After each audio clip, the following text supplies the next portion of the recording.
Everyone, കഴിഞ്ഞ ക്ലാസ്സിൽ നമ്മൾ 9ാം ക്ലാസ്സിൻ്റെ 7ാമത്തെ പാഠം ജനാധിപത്യത്തിൻ്റെ വ്യാപനം സ്ഥാപനങ്ങളിലൂടെ എന്ന ചാപ്റ്ററാണ് തുടങ്ങിയത്. അതിൽ നമ്മൾ തെരഞ്ഞെടുപ്പ് കമ്മീഷനെക്കുറിച്ചും മനുഷ്യാവകാശ കമ്മീഷനെക്കുറിച്ചും വനിതാ കമ്മീഷനെക്കുറിച്ചുമൊക്കെയാണ് പഠിച്ചത്. അപ്പോൾ ഇന്ന് നമ്മൾ പഠിക്കുന്നത് അതിൻ്റെ ബാക്കി ഭാഗമാണ്. ഇതൊരു ഇമ്പോർട്ടൻ്റ് ആയിട്ടുള്ള ചാപ്റ്ററാണെന്ന് ഞാൻ പറഞ്ഞായിരുന്നു. അപ്പോൾ ഈ കഴിഞ്ഞ ക്ലാസ് കാണാത്തവരുണ്ടെങ്കിൽ ഇതിൻ്റെ ആദ്യ ഭാഗം കണ്ടിട്ട് വേണം ഈ ക്ലാസ് കാണാൻ.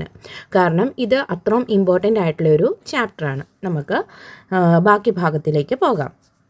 ഇന്ന് നമ്മൾ സ്റ്റാർട്ട് ചെയ്യുന്നത് ദേശീയ ന്യൂനപക്ഷ കമ്മീഷൻ എന്ന തലക്കെട്ടിൽ നിന്നാണ്. എന്താണ് ദേശീയ ന്യൂനപക്ഷ കമ്മീഷൻ? ഇവിടെ കുറച്ച് വാർത്തകളുടെ കുറിപ്പുകൾ തന്നിട്ടുണ്ട്. ന്യൂനപക്ഷ വിഭാഗങ്ങളുടെ സാമ്പത്തിക പിന്നോക്കാവസ്ഥ പരിഹരിക്കണം. ന്യൂനപക്ഷ വിദ്യാഭ്യാസ പിന്നോക്കാവസ്ഥ പരിഹരിക്കാൻ കൂടുതൽ വിദ്യാഭ്യാസ സ്ഥാപനങ്ങൾ ആരംഭിക്കണം. ഇതൊക്കെ എന്താ ന്യൂനപക്ഷാവകാശ ആവശ്യങ്ങളുമായി സംഘടനകൾ എന്ന തലക്കെട്ടോടുകൂടി തന്നിരിക്കുന്ന കുറച്ച് ന്യൂസാണ് ഇവിടെ തന്നിരിക്കുന്നത്. രാജ്യത്തെ ന്യൂനപക്ഷങ്ങളുടെ താൽപ്പര്യങ്ങൾ സംരക്ഷിച്ച് അവരുടെ ക്ഷേമത്തിനായുള്ള നിയമങ്ങൾ ഫലപ്രദമായി നടപ്പിലാക്കപ്പെടുന്നുവെന്ന് ഉറപ്പുവരുത്തുന്നതിന് വേണ്ടി രൂപീകരിക്കപ്പെട്ട സ്ഥാപനമാണ് ദേശീയ ന്യൂനപക്ഷ കമ്മീഷൻ. അപ്പം നാഷണൽ കമ്മീഷൻ ഫോർ മൈനോറിറ്റീസ് എന്താണ്?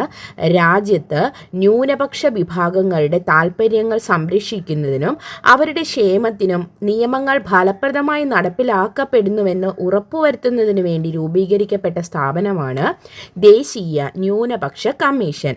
മത, ഭാഷ, സാംസ്കാരിക ന്യൂനപക്ഷങ്ങളുടെ അവകാശങ്ങൾ സംരക്ഷിച്ച് ആ വിഭാഗങ്ങളുടെ ക്ഷേമം ഉറപ്പുവരുത്തുക എന്നതാണ് കമ്മീഷന്റെ സുപ്രധാന ചുമതല. അപ്പോൾ എന്താണ് ന്യൂനപക്ഷ കമ്മീഷന്റെ പ്രധാനപ്പെട്ട ചുമതല എന്ന് ചോദിച്ചാൽ മതം, ഭാഷ, സംസ്കാരം ഇവയുമായി ബന്ധപ്പെട്ട് ന്യൂനപക്ഷങ്ങളുടെ അവകാശങ്ങൾ സംരക്ഷിച്ച് ആ വിഭാഗങ്ങളുടെ ക്ഷേമം, അതായത് അവരുടെ നല്ലത് അല്ലെങ്കിൽ അവർക്ക് വേണ്ട കാര്യങ്ങൾ എല്ലാം നിയമപരമായി നിയമം ലംഘിക്കാതെ നടക്കുന്നു എന്ന് ഉറപ്പുവരുത്തുകയാണ് ഈ പിന്നോക്ക കമ്മീഷന്റെ പ്രധാന ചുമതല. 1903 മെയ് 17 ദേശീയ ന്യൂനപക്ഷ കമ്മീഷൻ നിലവിൽ വരുന്നത്. എന്നാണ് ദേശീയ ന്യൂനപക്ഷ കമ്മീഷൻ നിലവിൽ വന്നത്? 1993 മെയ് 17. ദേശീയ ന്യൂനപക്ഷ കമ്മീഷൻ നിലവിൽ വന്നത് മെയ് 17. ചെയർപേഴ്സണും വൈസ് ചെയർപേഴ്സണും 5 അംഗങ്ങളും ഉൾപ്പെടുന്നതാണ് കമ്മീഷൻ. അപ്പോൾ കമ്മീഷനിൽ എത്ര അംഗങ്ങളുണ്ട്? ചെയർപേഴ്സൺ ഉണ്ട്, വൈസ് ചെയർപേഴ്സൺ ഉണ്ട്, 5 അംഗങ്ങളുമുണ്ട്. ചെയർപേഴ്സൺ, വൈസ് ചെയർപേഴ്സൺ, 5 അംഗങ്ങളും. അപ്പോൾ മൊത്തം എത്ര അംഗങ്ങളുണ്ട്? 7 അംഗങ്ങൾ ഉൾപ്പെടുന്നതാണ് ന്യൂനപക്ഷ കമ്മീഷൻ. കേന്ദ്ര ഗവൺമെൻറ്റാണ് ഇവരെ നാമനിർദ്ദേശം ചെയ്യുന്നത്. അപ്പോൾ ആരാണ് ന്യൂനപക്ഷ കമ്മീഷൻ അംഗങ്ങളെ നാമനിർദ്ദേശം ചെയ്യുന്നത്? അത് കേന്ദ്ര ഗവൺമെന്റ് ആണ്. രാഷ്ട്രപതിയാണ് കമ്മീഷൻ അംഗങ്ങളെ നിയമിക്കുന്നത്. ദേശീയ ന്യൂനപക്ഷ കമ്മീഷൻ അംഗങ്ങളെ നാമനിർദ്ദേശം ചെയ്യുന്നത് കേന്ദ്ര സർക്കാരും അതുപോലെ തന്നെ ഇവരെ നിയമിക്കുന്നത് ആരാണ്? രാഷ്ട്രപതിയാണ്. ഇപ്പം നമ്മൾ പഠിച്ചതിലെല്ലാം എന്താ? രാഷ്ട്രപതിയാണ് നിയമനം, അല്ലേ? 3 വർഷമാണ് അംഗങ്ങളുടെ ഔദ്യോഗിക കാലാവധി. ദേശീയ ന്യൂനപക്ഷ കമ്മീഷൻ അംഗങ്ങളുടെ കാലാവധി എത്ര വർഷമാണ്? 3 വർഷം. ദേശീയ ന്യൂനപക്ഷ കമ്മീഷന് വിപുലമായ അധികാരങ്ങളും ചുമതലകളുമാണ് നിർവഹിക്കാനുള്ളത്. ഇനി അവരുടെ ചുമതലകൾ എന്തൊക്കെയാണെന്ന് നമുക്ക് നോക്കാം. ദേശീയ ന്യൂനപക്ഷ കമ്മീഷന്റെ ചുമതലകളാണ് ഇവിടെ പറയുന്നത്. ന്യൂനപക്ഷങ്ങളുടെ സാമൂഹിക വികസന പുരോഗതി വിലയിരുത്തുക. അവരുടെ പ്രധാനപ്പെട്ട ചുമതലയാണ് ന്യൂനപക്ഷ വിഭാഗത്തിൽപ്പെട്ട ആളുകളുടെ സാമൂഹിക വികസന പുരോഗതി വിലയിരുത്തുക. ന്യൂനപക്ഷങ്ങളുടെ സംരക്ഷണാർത്ഥമുള്ള ഭരണഘടനാ വ്യവസ്ഥകളും നിയമങ്ങളുടെയും പ്രവർത്തനം വിലയിരുത്തുക. ന്യൂനപക്ഷങ്ങൾ നേരിടുന്ന പ്രശ്നങ്ങളും പ്രതിസന്ധികളും സംബന്ധിച്ച് റിപ്പോർട്ടുകൾ കാലാകാലങ്ങളിൽ ഗവൺമെന്റിന് സമർപ്പിക്കുക. ന്യൂനപക്ഷങ്ങളുടെ അവകാശ ലംഘനവുമായി ബന്ധപ്പെട്ട പരാതികൾ പരിശോധിക്കുകയും അതിനുവേണ്ട തുടർ നടപടികൾക്കായി ശുപാർശ നടത്തുകയും ചെയ്യുക. അപ്പോൾ ഇവർക്ക് സ്വന്തമായിട്ട് അധികാരമുണ്ടോ ഇതിനു വേണ്ടി നടപടിയെടുക്കാൻ? ഇല്ല, ഗവൺമെന്റിനോട് ശുപാർശ ചെയ്യണം. ന്യൂനപക്ഷങ്ങൾക്കായുള്ള പരിരക്ഷകളുടെ കൃത്യമായ പരിപാലനത്തിന് വേണ്ട നിർദ്ദേശ നിർദ്ദേശങ്ങൾ സമർപ്പിക്കുകയും ചെയ്യണം. അപ്പോൾ ഈ ന്യൂനപക്ഷ വിഭാഗങ്ങളിൽപ്പെട്ടവരുടെ സംരക്ഷണത്തിന് വേണ്ട കൃത്യമായിട്ടുള്ള നിർദ്ദേശങ്ങൾ സമർപ്പിക്കുകയും ചെയ്യുക എന്നത് ആരുടെ ഉത്തരവാദിത്തമാണ്? ദേശീയ ന്യൂനപക്ഷ കമ്മീഷന്റെ ചുമതലകളിൽ പെടുന്നതാണ്. ഇതൊന്ന് നോക്കി വെക്കണം. സ്റ്റേറ്റ്മെൻ്റ് ആയിട്ട് ചോദിച്ചാൽ നമുക്ക് ആൻസർ ചെയ്യണം. കാരണം ടെക്സ്റ്റ് ബുക്കിൽ ഇങ്ങനെയൊക്കെ തന്നിരിക്കുന്നത് കൊണ്ട് നമ്മളോട് ഉറപ്പായിട്ടും ക്വസ്റ്റ്യൻ പേപ്പറിൽ ചോദിക്കാൻ സാധ്യതയുണ്ട്. സംസ്ഥാന ന്യൂനപക്ഷ കമ്മീഷനെ കുറിച്ചാണ് അടുത്തത് പറയുന്നത്. 2013 കേരള സംസ്ഥാന ന്യൂനപക്ഷ കമ്മീഷൻ നിലവിൽ വന്നത്. അപ്പോൾ കേന്ദ്രത്തിലാണെങ്കിൽ 1993 വന്നു. കേരളത്തിൽ 2013 സംസ്ഥാന ന്യൂനപക്ഷ കമ്മീഷൻ നിലവിൽ വന്നത്. ചെയർപേഴ്സണും വൈസ് ചെയർപേഴ്സണും ഉൾപ്പെടെ 4 അംഗങ്ങളാണ് കമ്മീഷനിലുള്ളത്. എത്ര പേരുണ്ട് ഇവിടെ? ചെയർപേഴ്സണും വൈസ് ചെയർപേഴ്സണും ഉൾപ്പെടെ അവരെയും കൂടെ കൂട്ടി 4 അംഗങ്ങൾ. ഇവരെ നാമനിർദ്ദേശം ചെയ്യുന്നത് സംസ്ഥാന ഗവൺമെൻറ്റാണ്.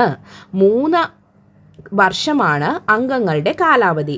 ഭരണഘടനാനുസൃതമായി മതഭാഷ ന്യൂനപക്ഷങ്ങൾക്ക് അനുവദിക്കപ്പെട്ട അവകാശങ്ങൾ ഇവർക്ക് ലഭിക്കുന്നുണ്ടെന്ന് ഉറപ്പുവരുത്തുന്നതാണ് ന്യൂനപക്ഷ കമ്മീഷന്റെ ചുമതല. മുകളിൽ നമ്മൾ പറഞ്ഞത് തന്നെ.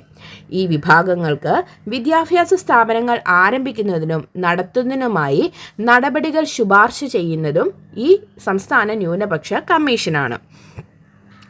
എല്ലാ വിഭാഗം ജനങ്ങളുടെയും പങ്കാളിത്തവും ഉൾച്ചേരലും ജനാധിപത്യ വ്യവസ്ഥയിൽ പ്രധാനമാണ്, അല്ലേ? എല്ലാ വിഭാഗത്തിൽ നിന്നുള്ള ആളുകളും കൂടി ചേർന്നാലാണ് നമ്മുടെ ജനാധിപത്യ വ്യവസ്ഥ പൂർണ്ണമാവുകയുള്ളൂ.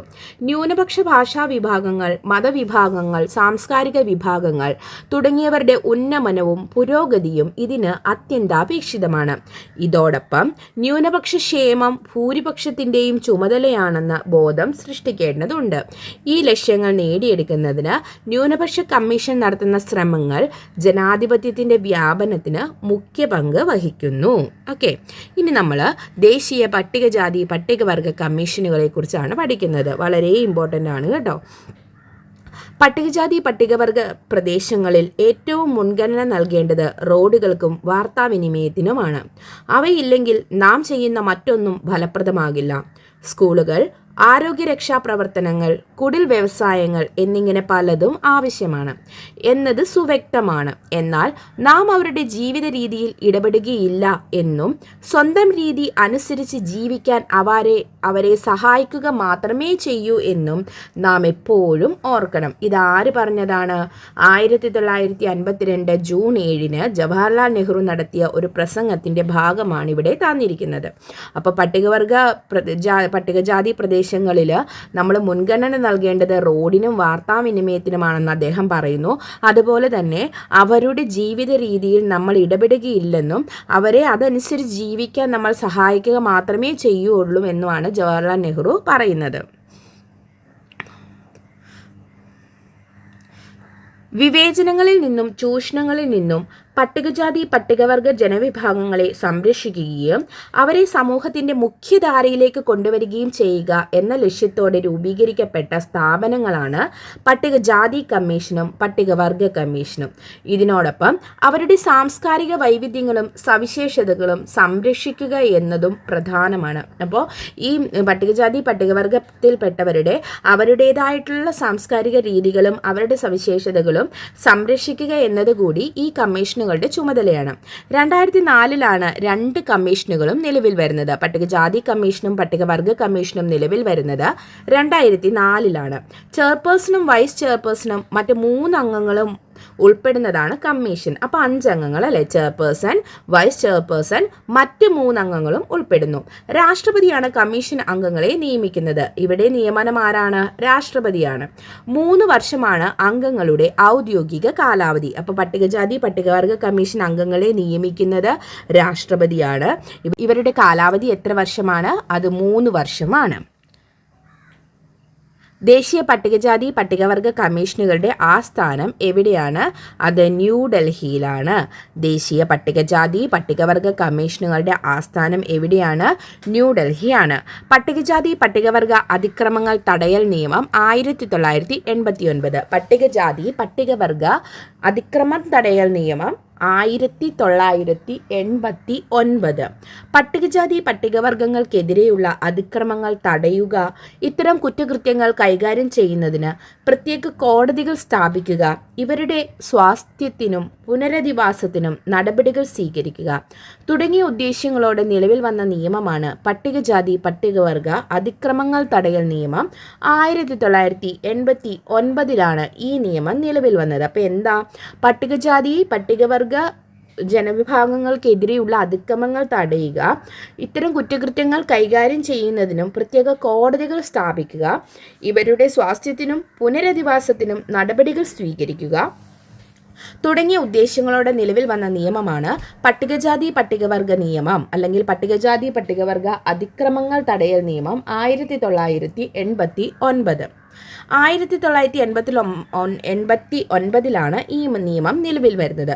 ഈ നിയമം പട്ടിക വിഭാഗങ്ങൾക്ക് നേരെയുള്ള അതിക്രമങ്ങളും നിയമലംഘനങ്ങളും എന്തെന്നും കുറ്റക്കാർക്കുള്ള ശിക്ഷാ നടപടികൾ എന്തെല്ലാമാണെന്നും ഇവരുടെ പുനരധിവാസം എങ്ങനെയായിരിക്കുമെന്നുമാണ് വ്യവസ്ഥ ചെയ്യുന്നത്. അപ്പോൾ ഈ നിയമത്തിൽ എന്താ പറയുന്നത്, ഈ ജനവിഭാഗങ്ങൾക്ക് നേരെയുള്ള അതിക്രമങ്ങളും നിയമലംഘനങ്ങളും എന്തെന്നും കുറ്റക്കാർക്കുള്ള ശിക്ഷാ നടപടികൾ എന്തെല്ലാമെന്നുമാണ് ഇവരുടെ പുനരധിവാസം എങ്ങനെ ആയിരിക്കണം എന്നും ഈ നിയമത്തിൽ വ്യവസ്ഥ ചെയ്യുന്നു. പട്ടികജാതി പട്ടികവർഗ കമ്മീഷന്റെ ചുമതലകളാണ് ഇവിടെ തന്നിരിക്കുന്നത്. നോക്കിക്കേ, പട്ടികജാതി പട്ടികവർഗ വിഭാഗങ്ങൾക്കെതിരെയുള്ള അതിക്രമങ്ങളുമായി ബന്ധപ്പെട്ട പരാതികൾ അന്വേഷിക്കുക, പട്ടികജാതി പട്ടികവർഗ വിഭാഗങ്ങളുടെ ക്ഷേമം, സംരക്ഷണം, ഉന്നമനം എന്നിവ ലക്ഷ്യമാക്കിയുള്ള പ്രവർത്തനങ്ങൾ ഏകോപിപ്പിക്കുക, പട്ടികജാതി പട്ടികവർഗ വിഭാഗങ്ങൾ നേരിടുന്ന വെല്ലുവിളികൾ പരിഹരിക്കുന്നതിനുള്ള മാർഗനിർദ്ദേശങ്ങൾ സർക്കാരുകൾക്ക് സമർപ്പിക്കുക, പട്ടികജാതി പട്ടികവർഗ ക്ഷേമത്തിനായുള്ള ഭരണഘടനാ വ്യവസ്ഥകളും നിയമങ്ങളും കാര്യക്ഷമമായി നടപ്പിലാക്കുന്നുവെന്ന് വിലയിരുത്തുക. അപ്പോൾ ഇതൊക്കെയാണ് പട്ടികജാതി പട്ടികവർഗ കമ്മീഷന്റെ ചുമതലകൾ. നോക്കി വെക്കണം, സ്റ്റേറ്റ്മെന്റ് ചോദിക്കാൻ സാധ്യതയുണ്ട്. ഇനി സംസ്ഥാന പട്ടികജാതി പട്ടിക ഗോത്രവർഗ കമ്മീഷൻ. കേരളത്തിലെ പട്ടികജാതി പട്ടിക ഗോത്രവർഗ വിഭാഗത്തിൽപ്പെട്ടവരുടെ ക്ഷേമവും സംരക്ഷണവും ഉറപ്പാക്കുക എന്ന ലക്ഷ്യത്തോടെ രൂപവൽക്കരിക്കപ്പെട്ട സ്ഥാപനമാണ് കേരള പട്ടികജാതി പട്ടിക ഗോത്രവർഗ കമ്മീഷൻ. ചെയർപേഴ്സണും മറ്റ് 2 അംഗങ്ങളും ഉൾപ്പെടുന്നതാണ് കമ്മീഷൻ. ഗവർണറാണ് ഇവരെ നിയമിക്കുന്നത്. ചെയർപേഴ്സൺ മറ്റ് 2 അംഗങ്ങളും, അപ്പോൾ 3 പേര്. ഗവർണറാണ് ഇവരെ നിയമിക്കുന്നത്. 3 വർഷമാണ് ഔദ്യോഗിക കാലാവധി. പട്ടികജാതി പട്ടികവർഗ വിഭാഗങ്ങളുടെ അവകാശങ്ങൾ നിഷേധിക്കപ്പെടുന്നതുമായി ബന്ധപ്പെട്ട പരാതികളിൽ അന്വേഷണം നടത്തുകയും തുടർ നടപടികൾ ശുപാർശ ചെയ്യുകയുമാണ് ഇവരുടെ പ്രധാന ചുമതല. അപ്പോൾ സംസ്ഥാന പട്ടികജാതി പട്ടിക ഗോത്രവർഗ വിഭാഗ കമ്മീഷന്റെ ചുമതല എന്താണ്? ഇവർക്ക് നേരെയുള്ള അതിക്രമങ്ങൾ, അവരുടെ നീതി നിഷേധങ്ങളുമായി ബന്ധപ്പെട്ട പരാതികളിൽ അന്വേഷണം നടത്തുകയും ഇതിന് അനന്തര നടപടികൾ ഗവൺമെന്റിന് ശുപാർശ ചെയ്യുകയുമാണ്. കൂടാതെ പ്രസ്തുത വിഭാഗങ്ങളുടെ സാമൂഹിക സാമ്പത്തിക സ്ഥിതി വിലയിരുത്തുകയും അവരുടെ പുരോഗതി ഉറപ്പാക്കുന്നതുമായി ബന്ധപ്പെട്ട നിർദ്ദേശങ്ങൾ നൽകുന്നതും കമ്മീഷന്റെ ചുമതലകളിൽ പെടുന്നു. അപ്പോൾ ഇവയൊക്കെയാണ് ദേശീയ പട്ടികജാതി പട്ടികവർഗ കമ്മീഷന്റെയും അതുപോലെ തന്നെ സംസ്ഥാന പട്ടികജാതി പട്ടികവർഗ കമ്മീഷന്റെയും ചുമതലകളും നിയമങ്ങളും. ദേശീയ പിന്നോക്ക വിഭാഗ കമ്മീഷൻ. വിദ്യാഭ്യാസം എല്ലാവർക്കും പ്രാപ്യമായ ഒരു നിലയിലേക്ക് കൊണ്ടുവന്നേ മതിയാകൂ. പിന്നാക്ക വിഭാഗം ജനങ്ങൾക്ക് ഉന്നത വിദ്യാഭ്യാസം എത്രയും ചെലവ് കുറഞ്ഞതായിരിക്കുക എന്നതാവണം വിദ്യാഭ്യാസ വകുപ്പിന്റെ നയം. ഈ സമുദായങ്ങളെയെല്ലാം സമത്വത്തിലേക്ക് ഉയർത്തുവാനാണെങ്കിൽ അതിന് ഒരേ ഒരു പോംവഴി താണ നിലയിലുള്ളവർക്ക് പ്രത്യേക പരിഗണന നൽകുക മാത്രമാണ്. അപ്പോൾ ആരാണിത് പറഞ്ഞത്? ഡോക്ടർ BR അംബേദ്കർ 1927 ഫെബ്രുവരി 24 ലെജിസ്ലേറ്റീവ് കൗൺസിലിൽ ബജറ്റ് പ്രസംഗത്തിൻ്റെ ഒരു ഭാഗമായി പറഞ്ഞതാണ്. എല്ലാവർക്കും വിദ്യാഭ്യാസം, പിന്നോക്ക വിഭാഗത്തിൽപ്പെട്ട എല്ലാവർക്കും വിദ്യാഭ്യാസം കൊടുക്കുക, ആ ഒരു നിലയിലേക്ക് വന്നേ മതിയാകുള്ളൂ. ഈ ജനങ്ങൾക്ക് ഉന്നത വിദ്യാഭ്യാസം എത്രയും ചെലവ് കുറഞ്ഞ രീതിയിൽ വിദ്യാഭ്യാസ വകുപ്പ് കൊടുക്കണം. സമുദായങ്ങളെ എല്ലാം സമത്വത്തിലേക്ക് ഉയർത്തുവാനാണെങ്കിൽ അതിനൊരേ ഒരു പോംവഴി എന്താ? താണ നിലയിലുള്ളവർക്ക് പ്രത്യേക പരിഗണന നൽകണം എന്നാണ് ഡോക്ടർ BR അംബേദ്കർ പറയുന്നത്. രാജ്യത്തെ സാമൂഹികമായും സാമ്പത്തികമായും പിന്നോക്കം നിൽക്കുന്ന വിഭാഗങ്ങളുടെ ഉന്നമനം ലക്ഷ്യമാക്കിയാണ് പിന്നോക്ക വിഭാഗങ്ങൾക്കായുള്ള ദേശീയ കമ്മീഷൻ സ്ഥാപിച്ചിട്ടുള്ളത്. സാമൂഹികമായും വിദ്യാഭ്യാസപരമായും പിന്നോക്കം നിൽക്കുന്ന വിഭാഗങ്ങളുടെ പിന്നോക്കാവസ്ഥ പരിഹരിക്കുന്നതിനുള്ള നിർദ്ദേശങ്ങൾ സമർപ്പിക്കുക എന്നതും കമ്മീഷന്റെ ചുമതലകളിൽ ഉൾപ്പെടുന്നതാണ്. 1993 കമ്മീഷൻ നിലവിൽ വന്നത്. അപ്പോൾ പിന്നാക്ക വിഭാഗ കമ്മീഷൻ നിലവിൽ വന്നതെന്നാ 1993. 1993 വന്ന പിന്നോക്ക വിഭാഗ കമ്മീഷനിൽ ചെയർപേഴ്സണും വൈസ് ചെയർപേഴ്സണും 3 അംഗങ്ങളും ചേർന്നതാണ് കമ്മീഷൻ. അപ്പോൾ 5 അംഗങ്ങൾ, ചെയർപേഴ്സൺ, വൈസ് ചെയർപേഴ്സൺ, 3 അംഗങ്ങൾ. രാഷ്ട്രപതിയാണ് കമ്മീഷൻ അംഗങ്ങളെ നിയമിക്കുന്നത്. 3 വർഷമാണ് അംഗങ്ങളുടെ ഔദ്യോഗിക കാലാവധി. 2018 കമ്മീഷന് ഭരണഘടനാ പദവി നൽകി. അപ്പോൾ ദേശീയ പിന്നോക്ക വിഭാഗ കമ്മീഷന് ഭരണഘടനാ പദവി ലഭിച്ചത് എന്നാണ്? അത് 2018. ഇനി ദേശീയ പിന്നോക്ക വിഭാഗ കമ്മീഷന്റെ ചുമതലകൾ. പിന്നോക്ക വിഭാഗങ്ങളുടെ ക്ഷേമത്തിനായുള്ള വിവിധ സംവിധാനങ്ങളുടെ പ്രവർത്തനങ്ങളെ സംബന്ധിച്ച് റിപ്പോർട്ടുകൾ സർക്കാരുകൾക്ക് സമർപ്പിക്കുക. പിന്നാക്ക വിഭാഗങ്ങൾ നേരിടുന്ന അതിക്രമങ്ങൾക്കെതിരെ നടപടികൾ സ്വീകരിക്കുന്നതിനും നീതി ഉറപ്പാക്കുന്നതിനുമുള്ള ശുപാർശകൾ നൽകുക. പിന്നാക്ക പദവി സംബന്ധിച്ച ആവശ്യങ്ങൾ പരിശോധിച്ച് വേണ്ട നിർദ്ദേശങ്ങൾ സർക്കാരുകൾക്ക് സമർപ്പിക്കുക. പിന്നോക്ക വിഭാഗങ്ങൾക്കായുള്ള ഭരണഘടനാ വ്യവസ്ഥകളും നിയമങ്ങളും കാര്യക്ഷമമായി നടപ്പിലാക്കുന്നുവെന്ന് ഉറപ്പാക്കുക. കേരള സംസ്ഥാന പിന്നാക്ക വിഭാഗ കമ്മീഷൻ. കേരള സംസ്ഥാന പിന്നാക്ക വിഭാഗ കമ്മീഷൻ നിലവിൽ വരുന്നത് 1993. 3 വർഷമാണ് കമ്മീഷന്റെ കാലാവധി. ഔദ്യോഗിക കാലാവധി എത്ര വർഷമാണ്? 3 വർഷം.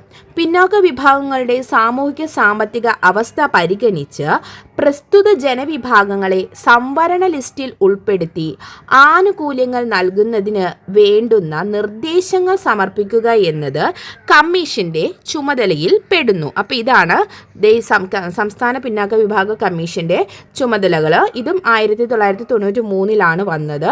അപ്പോൾ ദേശീയ പിന്നാക്ക വിഭാഗ കമ്മീഷന്റെ ചുമതലകളൊന്ന് നോക്കി വെക്കുക. കാരണം സ്റ്റേറ്റ്മെന്റ് രീതിയിൽ ചോദിച്ചാൽ നമുക്ക് ആൻസർ ചെയ്യണം. ഇതെല്ലാം എന്താണ്? ഇവരുടെ നന്മയ്ക്കും ക്ഷേമത്തിനും അവർക്ക് നീതി ഉറപ്പാക്കുന്നതിനും വേണ്ടിയിട്ടാണ് നമ്മുടെ ഈ കമ്മീഷനുകളെല്ലാം തന്നെ പ്രവർത്തിക്കുന്നതെന്ന് നമ്മളൊന്ന് ഓർത്തു വെച്ചാൽ മതി. പിന്നെ ഇവർക്കെതിരെ നടക്കുന്ന ചൂഷണങ്ങൾക്കൊക്കെ പഠിച്ച് സർക്കാരിന് റിപ്പോർട്ട് നൽകുക. പിന്നെ അവർക്കെതിരെയുള്ള ഈ ചൂഷണങ്ങൾക്ക് എന്തൊക്കെ പരിഹാരം കണ്ടെത്താം, ഇതൊക്കെയാണ് കണ്ടെത്തി ഗവൺമെൻറ്റിന് നിർദ്ദേശങ്ങൾ നൽകുക എന്നതാണ് ഈ കമ്മീഷനുകളുടെ എല്ലാം ചുമതലകൾ.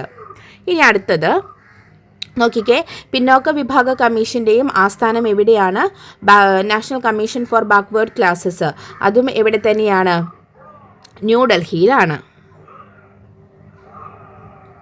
ഇനി ഈ കമ്മീഷനുകളുടെയൊക്കെ ഇപ്പോഴത്തെ അധ്യക്ഷൻ ആര്, ആദ്യത്തെ അധ്യക്ഷൻ ആര്, ഇതൊക്കെ ഒന്ന് നോക്കി വെക്കണം കേട്ടോ. ജനാധിപത്യത്തിൻ്റെ വ്യാപനം, സ്ഥാപനങ്ങളുടെ പങ്ക്. വിശാലമായ ഭൂസ്ഥിതിയും ഉയർന്ന ജനസംഖ്യയും സാംസ്കാരിക വൈവിധ്യവുമുള്ള നമ്മുടെ രാജ്യത്ത് വിവിധ ജനവിഭാഗങ്ങളുടെ സാമൂഹിക സാമ്പത്തിക പിന്നോക്കാവസ്ഥ പരിഹരിക്കേണ്ടത് അനിവാര്യമാണ്. അപ്പോൾ ഭരണഘടന വിഭാവനം ചെയ്യുന്ന അവസര സമത്വവും സാമൂഹിക നീതിയും ഉറപ്പുവരുത്തുന്നതിലൂടെ മാത്രമേ നമ്മുടെ ഈ പിന്നോക്കാവസ്ഥയ്ക്ക് പരിഹാരം കണ്ടെത്താൻ സാധിക്കുകയുള്ളൂ. സാമൂഹിക സാമ്പത്തിക പിന്നോക്കാവസ്ഥയിലുള്ള ജനവിഭാഗങ്ങളെ കൂടി സമൂഹത്തിൻ്റെ മുഖ്യധാരയിലെത്തിക്കുന്നതിലൂടെ മാത്രമേ ജനാധിപത്യം പൂർണ്ണമാവുകയുള്ളൂ. ഇനി നമ്മൾ പഠിക്കുന്നത് union public service commission, UPSC. നമുക്ക് ഈ ബോക്സ് ആദ്യം ഒന്ന് നോക്കാം, ഇമ്പോർട്ടൻ്റ് അല്ലേ? അത് കഴിഞ്ഞിട്ട് ബാക്കി ഭാഗത്തേക്ക് പോകാം. ഭാരത സർക്കാർ നിയമനങ്ങൾക്കായി സ്ഥാപിതമായ ഭരണഘടനാ സ്ഥാപനമാണ് യൂണിയൻ പബ്ലിക് സർവീസ് കമ്മീഷൻ. നമുക്കറിയാം അല്ലേ, ഗവൺമെൻറ്റിൻ്റെ നിയമനങ്ങൾ നടത്തുന്നതിന് വേണ്ടി സ്ഥാപിതമായ ഭരണഘടനാ സ്ഥാപനമാണ് UPSC, union public service commission. Indian ഭരണഘടനയുടെ ആർട്ടിക്കിൾ 320 പ്രകാരമാണ് ഈ UPSC നിലവിൽ വന്നിട്ടുള്ളത്. അപ്പോൾ UPSCയുമായി ബന്ധപ്പെട്ട ആർട്ടിക്കിൾ ഏതാണ്? അത് ആർട്ടിക്കിൾ 320 ആണ്. ചെയർപേഴ്സണും 10 അംഗങ്ങളുമാണ് കമ്മീഷനിലുള്ളത്. രാഷ്ട്രപതിയാണ് ഇവരെ നിയമിക്കുന്നത്. 6 വർഷമോ 65 വയസ്സോ ആണ് അംഗങ്ങളുടെ ഔദ്യോഗിക കാലാവധി. UPSC അംഗങ്ങളുടെ കാലാവധി 6 വർഷമോ 65 വയസ്സോ. നിയമിക്കുന്നത് ആരാണ്? രാഷ്ട്രപതി. അഖിലേന്ത്യാ സർവീസിലേക്കും കേന്ദ്ര സർവീസിലേക്കും ഓൾ ഇന്ത്യ സർവീസിലേക്കും സെൻട്രൽ സിവിൽ സർവീസിലേക്കുമുള്ള നിയമനങ്ങൾ നടത്തുന്നത് UPSC ആണ്. കേന്ദ്ര സർക്കാരിൻ്റെ സേവനങ്ങളിലേക്ക് നിയമനത്തിന് ഇതിനായി പരീക്ഷകളിലൂടെയും അഭിമുഖങ്ങളിലൂടെയുമാണ് തെരഞ്ഞെടുപ്പ് നടത്തുക. ഇതാണ് കമ്മീഷന്റെ ഏറ്റവും വലിയ ചുമതല. സംസ്ഥാനങ്ങളിൽ സർക്കാർ സേവനങ്ങൾക്കായി നിയമനങ്ങൾ നടത്തുന്നത് അതാത് സംസ്ഥാനങ്ങളിലെ പബ്ലിക് സർവീസ് കമ്മീഷൻ PSC ആണ്. കേരളത്തിൽ കേരള പബ്ലിക് സർവീസ് കമ്മീഷനാണ് സംസ്ഥാന സർക്കാർ നിയമനങ്ങൾ നടത്തുന്നത്. നമുക്കറിയാം അല്ലേ. ഇനി ഇവിടെ ദേശീയ ബാലാവകാശ സംരക്ഷണ കമ്മീഷനെ കുറിച്ച് തന്നിട്ടുണ്ട്. കുട്ടികളുടെ അവകാശങ്ങൾ സംരക്ഷിക്കുക എന്ന ലക്ഷ്യത്തോടെ സ്ഥാപിക്കപ്പെട്ട കമ്മീഷനാണ് ദേശീയ ബാലാവകാശ സംരക്ഷണ കമ്മീഷൻ. വനിതാ ശിശു വികസന മന്ത്രാലയത്തിൻ്റെ കീഴിലാണ് ഈ കമ്മീഷൻ പ്രവർത്തിക്കുന്നത്.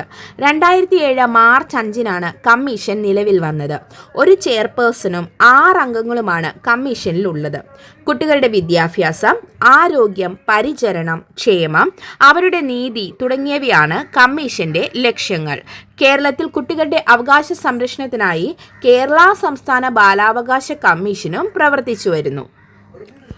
അപ്പോൾ ജനാധിപത്യത്തിൻ്റെ വ്യാപനം സ്ഥാപനങ്ങളിലൂടെ എന്ന പാഠം നമ്മൾ പഠിച്ചു കഴിഞ്ഞിരിക്കുന്നു. ഈ പാഠത്തിൽ നമ്മൾ വളരെ ഇമ്പോർട്ടൻ്റ് ആയിട്ടുള്ള ഭരണഘടനാ സ്ഥാപനങ്ങളെക്കുറിച്ചും മറ്റു കമ്മീഷനുകളെക്കുറിച്ചുമാണ് പറഞ്ഞത്. അപ്പം നമ്മൾ ഇന്നത്തെ ക്ലാസ്സിൽ പഠിച്ചത് എന്തൊക്കെയാണ്? പിന്നോക്ക കമ്മീഷൻ, പട്ടികജാതി പട്ടികവർഗ കമ്മീഷൻ, ബാലാവകാശ കമ്മീഷൻ, UPSC ഇവയൊക്കെയാണ് പഠിച്ചത്. കഴിഞ്ഞ ക്ലാസ്സുകളിൽ നമ്മൾ തെരഞ്ഞെടുപ്പ് കമ്മീഷനെക്കുറിച്ചും വനിതാ കമ്മീഷനെക്കുറിച്ചും മനുഷ്യാവകാശ കമ്മീഷനെക്കുറിച്ചും ഒക്കെ പഠിച്ചു.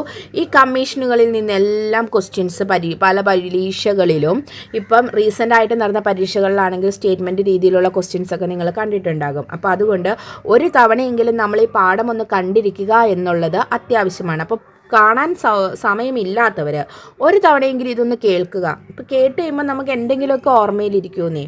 അപ്പോൾ അടുത്തൊരു പ്രത്യേകം ഓർക്കണം, ഇത് 9ാം ക്ലാസ്സിൻ്റെ പുതിയ പുസ്തകത്തിലെ ചാപ്റ്ററാണ് കേട്ടോ, പഴയതല്ല. നമ്മൾ പുതിയ പുസ്തകമാണ് പഠിക്കുന്നത്. അപ്പോൾ നിങ്ങൾക്കിത് ഉപകാരപ്രദമായിരിക്കുമെന്ന് ഞാൻ വിശ്വസിക്കുന്നു. അപ്പോൾ ക്ലാസ്സുകൾ കാണുക, കണ്ടിഷ്ടമായെങ്കിൽ നിങ്ങൾ മറ്റുള്ളവരിലേക്ക് എത്തിക്കുക, ക്ലാസ്സുകൾ ഷെയർ ചെയ്യുക. അടുത്ത ക്ലാസ്സുമായിട്ട്, അടുത്ത SCERT ചാപ്റ്ററുമായിട്ട് നമുക്ക് വീണ്ടും വരാം. Thank you all. Have A nice day.